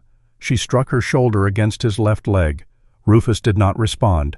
Mercy pushed again, harder. He looked down. Bent ear, amber eyes, silver muzzle darkened by smoke. "Here," he said, though the word barely existed. Mercy remained against him. Rufus inhaled. Cold air, smoke, snow, Snowglass Valley. "I'm here." He looked up and saw Jonah running toward the warehouse. "Creed!" Jonah stopped. A section of the loading canopy had collapsed near the office entrance. Verity and 2 plant workers were trapped behind a fallen timber and twisted sheet metal. Rufus reached the area without entering the main building. Smoke moved through the open loading bay, but the trapped group remained visible. Verity was conscious, pinned at the lower legs by debris. One worker had a bleeding forehead. The other was trying unsuccessfully to lift the timber. Jonah grabbed the beam. It did not move. Benton arrived carrying a steel fence post. "Use it as a lever," Rufus said. "Not there. Closer to the break." They placed a concrete block beneath the post as a fulcrum. "On 3. Lift only enough to pull them clear." Rufus crouched near Verity but did not attempt to move the beam himself. "Look at me," he told her. Her eyes struggled to focus. "The building is burning." "Yes." "My workers. 2 are beside you. The others are being counted." "Did the cattle get out?" "Most of them." She stared at him, as though the answer had not matched the version of him she expected. Jonah and Benton pushed down on the lever. The timber rose several inches. The first worker crawled free. Doreen dragged him toward the lane. The second followed. Verity's coat remained caught beneath a twisted bracket. "Leave it," Rufus said. She tore the buttons loose and crawled out as the timber dropped behind her. Jonah could have followed the evacuation route. Instead, he turned back toward the office wall and helped Orson locate a missing maintenance worker through an exterior side door. By the time the volunteer fire engines arrived, every person had been accounted for and most of the cattle were secured in the north paddock. The warehouse continued to burn. Some failures could be stopped only after they became visible enough to light the sky. Jonah found Celia beside the ambulance staging area. His face was streaked with soot. The empty patch on his coat had blackened around the edges. "I need to give a statement," he said. Celia looked at him. "Now?"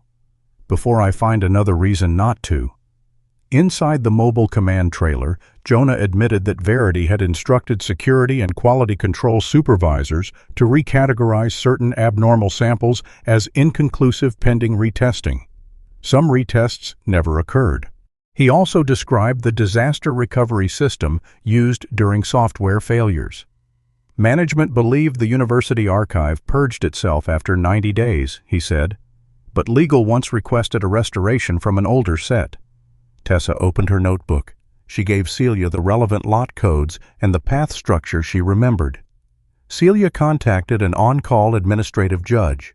Because evidence destruction was already suspected and the warehouse fire created an immediate preservation risk, emergency access was approved. The university technician found the archive shortly before dawn. Raw test results, original timestamps, rejection notes, revised reports, executive instructions directing that abnormal values be reclassified and released pending supplier review. Verity's office had been copied repeatedly. The files did not contain a dramatic sentence saying, "Falsify the tests." They contained something more believable and more damning, a chain of careful language designed to make wrongdoing look temporary, technical, and reasonable. Verity sat in the back of an ambulance with an oxygen mask resting beneath her chin. Her cream coat was torn at the buttons and gray with soot. The silver grain brooch remained pinned at her collar, crooked for the first time. Across the fairgrounds, plant workers, ranchers, investigators, and volunteers moved cattle through the snow. People who had accused one another hours earlier passed ropes, carried water, and checked names beneath floodlights. Verity watched them. She had always told herself that the valley could not survive the truth, that ordinary people needed her to carry the unbearable decisions, absorb the blame, and control the cost. Yet there they were, frightened, angry, divided, and still working together without her permission.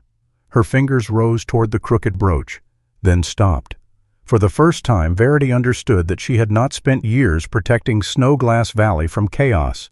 She had been protecting her right to decide what everyone else was allowed to know. The feed plant closed under state order 3 days after the fire. Its gates were chained before dawn, while investigators photographed loading bays, copied server records, and tagged what remained of the old warehouse. Workers arrived for the morning shift to find notices taped beneath the Langston agricultural sign. The notices did not accuse them. They did not promise them anything either. Across Snowglass Valley, the recall moved by lot number rather than rumor. Tanker records, production dates, and distribution routes determined which milk was removed from shelves. Farms that had never purchased the suspect feed were allowed to continue selling after verification. It was careful work. Careful work still hurt. At the county fairgrounds, the quarantined cattle were separated into 3 groups. Animals without symptoms received clean feed and daily monitoring. Those with high exposure or reduced production were withheld from the milk supply and treated with fluids, nutritional support, and repeated blood tests. The smallest group occupied the southern barn, where the lights remained low and the stalls had been padded with straw. Those animals had begun losing control of their bodies. Fern was among them. For several days after the river rescue, she had seemed to improve. The swelling in her leg diminished, and she began eating small portions of clean hay. Benton allowed himself to believe the tremors would pass. Then Fern stopped recognizing the distance between her feet and the ground. She stumbled into a gate she had crossed thousands of times. By the following morning, she could no longer rise without assistance. Tessa stood outside the stall while Elspeth completed the final examination. The barn was warmer than the frozen air beyond its doors, but Tessa kept both hands buried in the pockets of her blue-gray parka. Fern lay on her chest with her legs folded awkwardly beneath her. Her breathing remained steady. Her eyes did not. They moved restlessly from wall to wall, searching for balance in a world that would no longer hold still. Benton leaned against the gate. "What if we give her another day?" he asked. Elspeth removed her stethoscope. "We gave her 3. She ate yesterday. Half a handful." She stood, with 4 people holding her. Benton looked away. His dented metal whistle hung at his chest, silent. Elspeth did not soften the facts, but neither did she push them at him.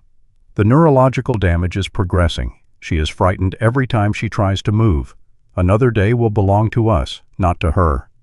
Benton's face folded inward. He had spent 30 years measuring care in feed, shelter, breeding records, and how quickly he rose when an animal cried at night. Now care required him to stop measuring life by duration. Tessa stepped back from the stall. "I caused this." Benton turned toward her. "No. I found it. I brought the state in. If I had found a different way—" "You think the state made her sick?" "No, but—" "Then do not steal the blame from the people who earned it." His voice was rough, not cruel. Tessa fell silent. She had imagined truth as a door. Once opened, clean air would enter and everyone trapped inside would walk out. She had not imagined the animals already too injured to reach it.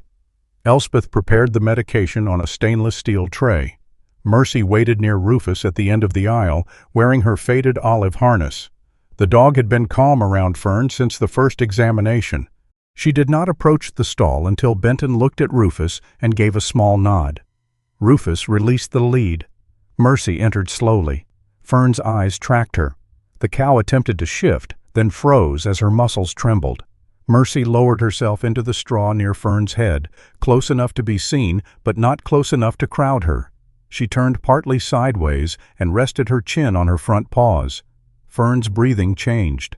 Not much. Enough. Tessa knelt outside the stall. Mercy looked at her once, then back at Fern. Elspeth injected the sedative first. Benton sat in the straw and placed one hand against Fern's neck. He spoke to her about ordinary things, the first calf she had delivered, the gate she used to open with her nose, the winter she had stolen an entire sack of apples. "You were a nuisance from the beginning," he whispered. Fern's eyelids lowered, her body relaxed. The final injection passed quietly into the vein. No thunder marked the moment. No music rose from the rafters. The other cattle shifted in distant stalls, and somewhere outside, a truck reversed with a soft electronic beeping. Fern exhaled. She did not inhale again. Tessa bowed her head. Mercy remained beside the cow even after Elspeth removed her gloves. "The truth did not save her," Tessa said. Elspeth cleaned the tray before answering. "Truth is not medicine." Tessa looked up. "It does not repair nerves, repay loans, or bring back time. It only tells us where the poison is, so we can stop adding more." The words did not comfort her. They were not intended to. That afternoon, 3 more animals were moved from the high-exposure barn into long-term observation. Only one joined Fern's category. The losses were smaller than the rumors had predicted. They were large enough for the people who had names for every animal. While the livestock teams worked, the legal machinery moved through warmer rooms. Verity Langston was formally placed under investigation for falsification of records, interference with testing, public safety violations, and possible obstruction. No judge declared her guilty. No dramatic line of handcuffed executives crossed the town square. Her attorneys challenged the emergency orders, the archive access, and the interpretation of the recovered files. The process would take months, perhaps years. In the meantime, the court appointed an independent receiver named Alton Greaves to manage the company's essential operations. Alton was a quiet bankruptcy specialist in his early 60s with rimless glasses and the habit of reading every page before speaking. He did not reopen production. He secured records, maintained animal care contracts, and authorized limited payroll so workers would not be abandoned while the investigation continued.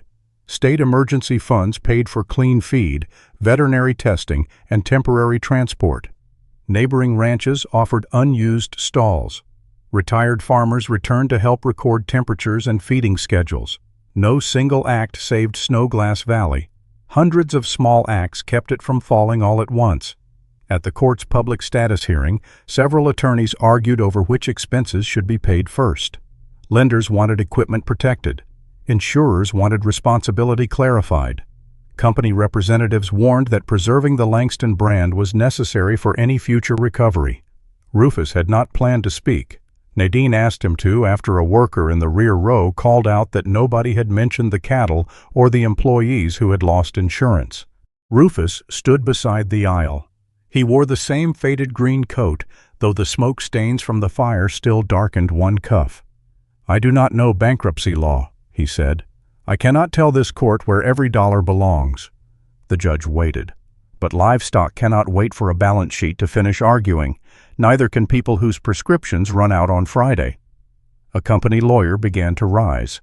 Rufus continued before the man found a sentence. "The decisions that created this crisis were made above the animals and above most of the workers.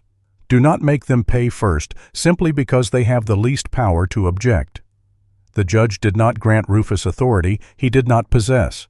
She did direct the receiver to prioritize animal welfare, minimum payroll obligations, and continuity of critical health coverage where legally possible. It was not victory. It was a shift in what the room considered urgent.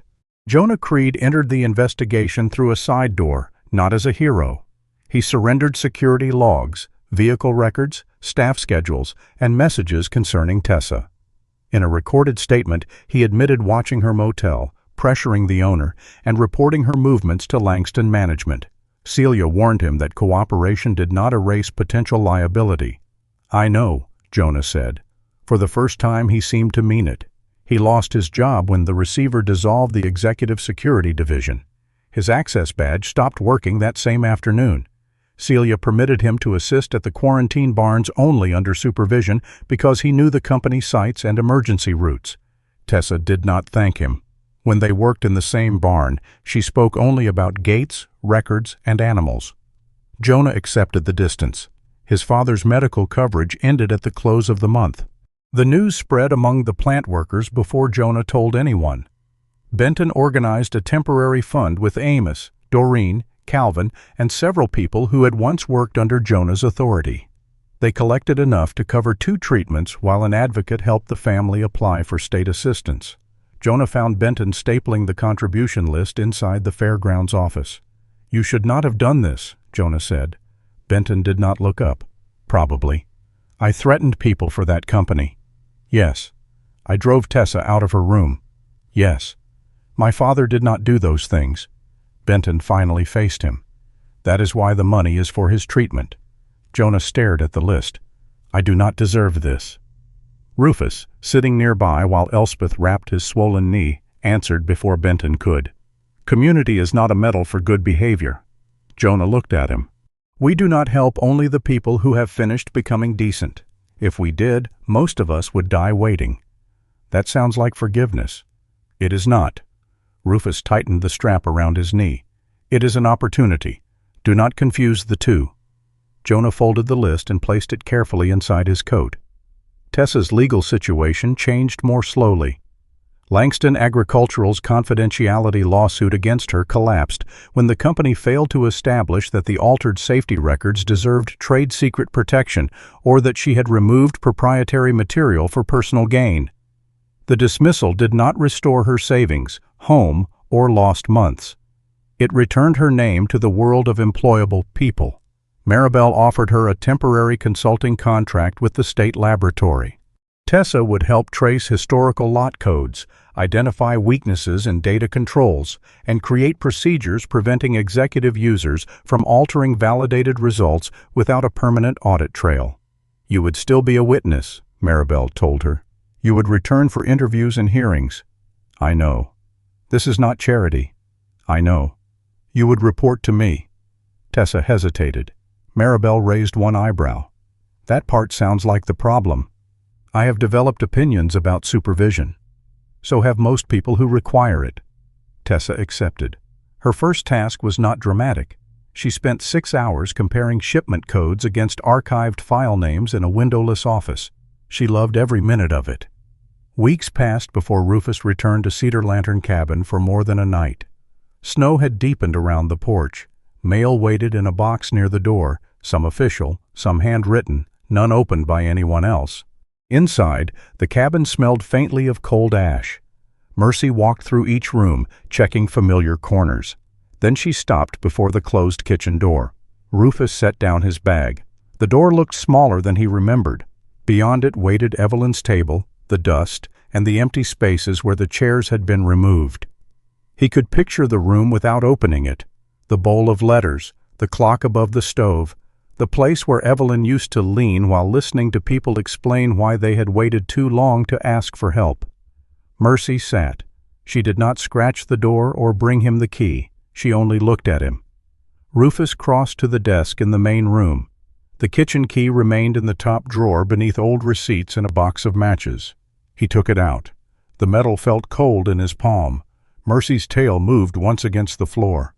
"Do not make this into an event," Rufus said. She continued watching. He did not unlock the kitchen. Not yet. Instead, he placed the key on the table where he would see it in the morning. For 6 years, Rufus had kept it hidden in a drawer as though distance could turn a locked room into a healed one. Now the key remained in the open. It was not the same as opening the door. It was the first decision that made opening possible. 1 year later, Snowglass Valley had learned that survival did not look like restoration. Restoration suggested that broken things returned to their original shape. The valley had not. Several ranchers had sold pasture land to cover debt. 2 families moved south after deciding another winter would cost more than they could afford. The old Langston feed plant remained closed behind chain-link fencing, its silos empty and its loading yard slowly disappearing beneath weeds and snow. Verity Langston was still awaiting trial. Her attorneys continued to challenge portions of the investigation, and the people who once expected a swift ending had discovered that justice moved less like lightning than like groundwater, slow, persistent, and rarely visible from the surface. Snowglass Valley's name had not recovered either. Buyers who once ordered without question now requested additional testing, written guarantees, and access to records. Some never returned. Yet on a clear morning in early December, trucks began arriving at a new building on the western edge of the fairgrounds. The building was small and deliberately plain. White metal siding, a dark green roof, wide loading doors designed for sample deliveries rather than bulk production. Above the entrance, black letters read, "Clear Table Cooperative." The remaining ranchers had formed the cooperative after months of meetings that lasted too long and ended too late. They did not build a feed mill. No one had the money or trust required for that. Instead, they signed a trial contract with an independent supplier in Montana and converted an unused county storage building into a testing and record center. Every shipment entering Snowglass Valley would be sampled by someone who did not work for the supplier. Samples would be sealed, divided, and logged before the feed reached a farm. Results would be visible to every cooperative member. No company would control the feed, the credit, the purchasing contracts, and the records at the same time again. The system was slower. It cost more. People complained about both facts while continuing to use it. Tessa Rigsby returned to supervise the first full certification run. She arrived in a state laboratory vehicle with 3 sealed equipment cases and a permanent identification badge clipped to her blue-gray parka. Her auburn hair had grown to her jaw and was now cut evenly, though the wind immediately undid most of the improvement. In the side pocket of her travel bag lay a worn red brick glove. She no longer needed it. That was not why she kept it. Inside the new laboratory room, stainless steel tables stood beneath bright white lights. Maribel had designed the intake process, but Tessa had rewritten the software controls. No validated result could be changed without creating a permanent record visible to the entire oversight panel. Jonah Creed waited beside the receiving door. His title was Probationary Safety Coordinator, a phrase Benton had insisted upon because redemption should not come with management privileges. Jonah wore the same Navy work coat he had used at Langston Agricultural. The company patch was gone, leaving a rectangular pattern of needle holes over his chest. He carried a clipboard and remained several steps away from Tessa. "Truck 1 arrived at 6:42, he said. "Seal numbers match the manifest. Driver has not opened the rear door. Temperature log? Inside the packet. Who verified it? Orson and a county observer." Tessa read every page before nodding. "Open it." Jonah signaled the driver. They worked efficiently and without friendliness. Jonah did not attempt to turn cooperation into intimacy. Tessa did not punish him by creating unnecessary obstacles. Clear boundaries had become the only form of trust she was prepared to offer. For now, they were enough. Orson Bell conducted the worker briefing in the next room. His orange maintenance notebook rested on the table beside him, but a newer binder had joined it.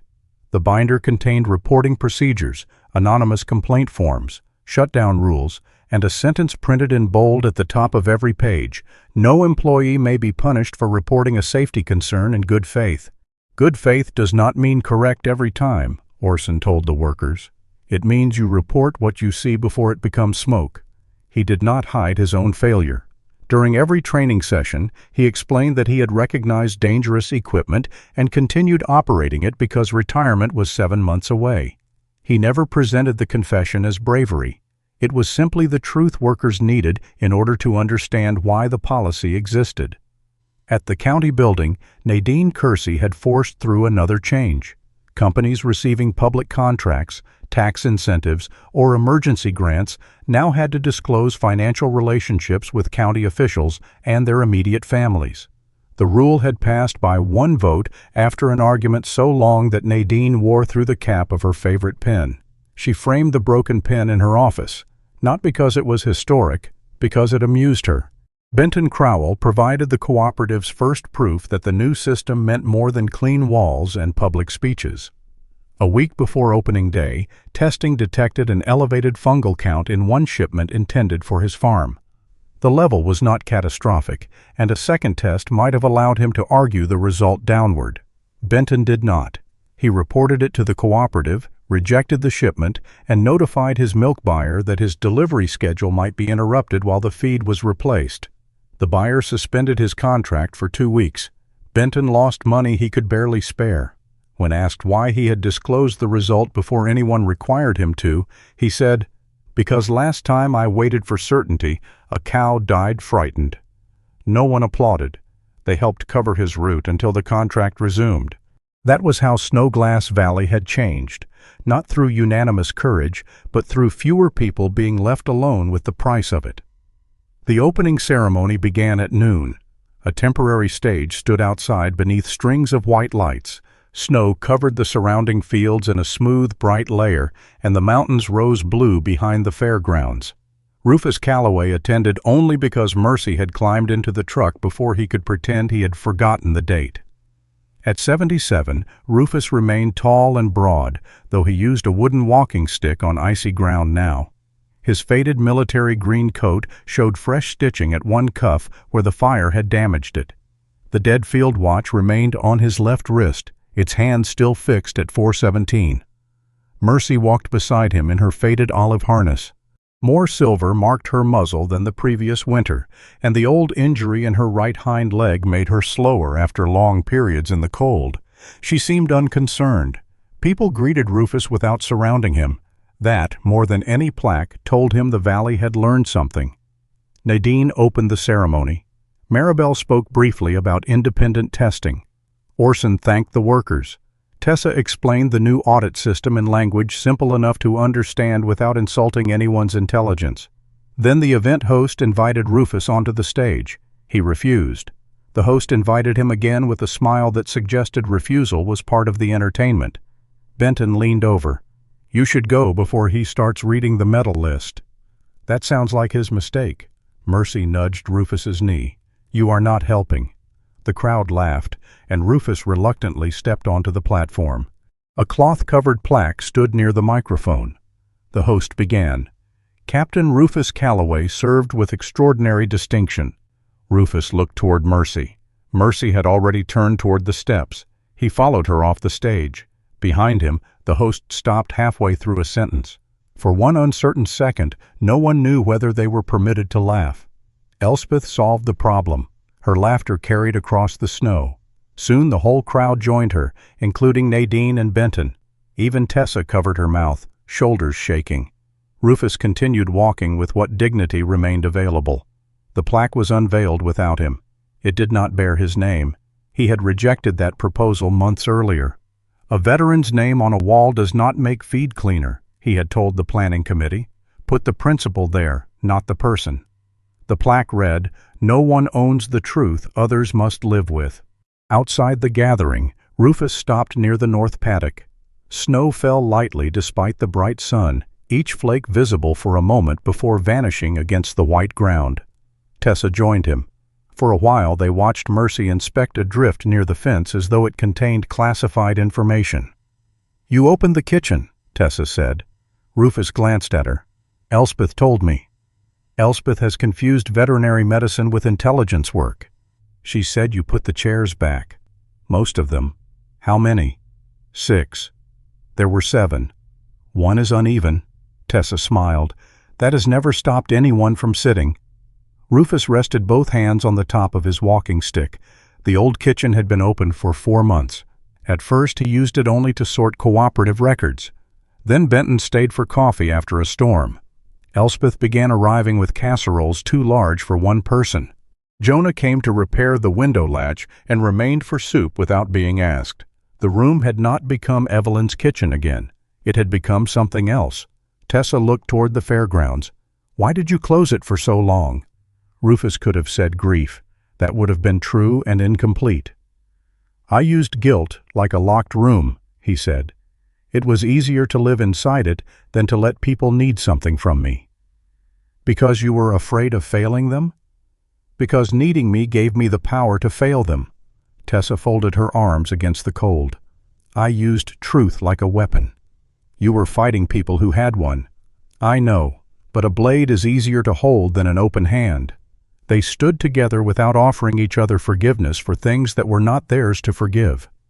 Tessa would return to the state laboratory the following morning. Rufus would go back to Cedar Lantern Cabin. Their lives were not becoming one life. Healing did not require every road to end at the same house. It required some roads to remain open. That winter, the changes at the cabin were modest. Rufus kept the telephone switched on, though he still answered it as if every caller had interrupted an important negotiation. Jonah had a key to the woodshed for emergencies, but not to the cabin. Elspeth visited every Thursday with food she claimed was medically necessary for Mercy. Mercy received very little of it, which she considered a breach of contract. The 7 chairs returned to the kitchen table after Rufus repaired the uneven leg. The bowl of unopened mail disappeared. Not because Rufus answered every letter, because he finally read them. One morning in January, a storm cleared before sunrise. Rufus woke to the smell of coffee and the sound of Mercy's claws moving across the front room. She sat beside the door, not impatiently, expectantly. Through the window, several trucks waited at the bottom of the cabin road. Benton's red farm truck stood first. Jonah's old pickup idled behind it. Elspeth leaned against her veterinary vehicle, holding 2 cups of coffee and arguing with a group of volunteers over which route had been plowed. 3 high-country ranches had been isolated by drifting snow. Their clean feed deliveries were waiting at the cooperative warehouse. Rufus dressed. Henley shirt, work pants, boots, faded green coat. The dead watch went on last. He opened the door. Cold air entered the cabin, sharp with pine and new snow. Mercy stepped onto the porch, then paused to look back. Rufus followed her outside and reached for the door. For years he had locked it whenever he left, even to split wood or collect mail. He had treated the cabin as though safety depended on no one entering while he was gone. His hand rested on the knob. Below, Benton sounded the truck horn once. Elspeth shouted something about old men believing schedules were optional. Rufus released the door. It remained slightly open behind him. Mercy looked at the narrow gap, then at Rufus. The expression in her amber eyes was calm enough to be mistaken for innocence and satisfied enough to prove otherwise. "Do not act as though this was all your work," Rufus said. Mercy sneezed into the snow. Then she started down the road, silver muzzle lifted toward the waiting trucks. Rufus followed. Not as the hidden warrior the valley had discovered, not as the hero who had saved it. Snowglass Valley had been kept alive by ranchers who admitted what they had ignored, workers who surrendered records, scientists who protected uncertainty, and people who helped those they had not yet forgiven. Rufus was only one of them. The cabin door remained open behind him, a thin line of warmth visible in the winter morning. Strength, he had finally learned, was not carrying everything alone. Sometimes it was leaving the door open long enough for another person to know they could return. The hardest truth in life is often not the one we fail to see, but the one we are afraid to admit, because honesty may cost us comfort, security, or approval. Snowglass Valley did not begin to heal when one hero arrived. It began to heal when ordinary people stopped telling themselves that their silence was too small to matter. In our own lives, we may never face a crisis this large, but we are still given quiet choices every day. To speak with integrity, to take responsibility, and to leave the door open for someone who needs a second chance. May God give us the courage to choose what is right before circumstances force us to, and the grace to help one another bear the cost. Share your thoughts in the comments and subscribe for more stories about courage, loyalty, and the choices that reveal who we truly are.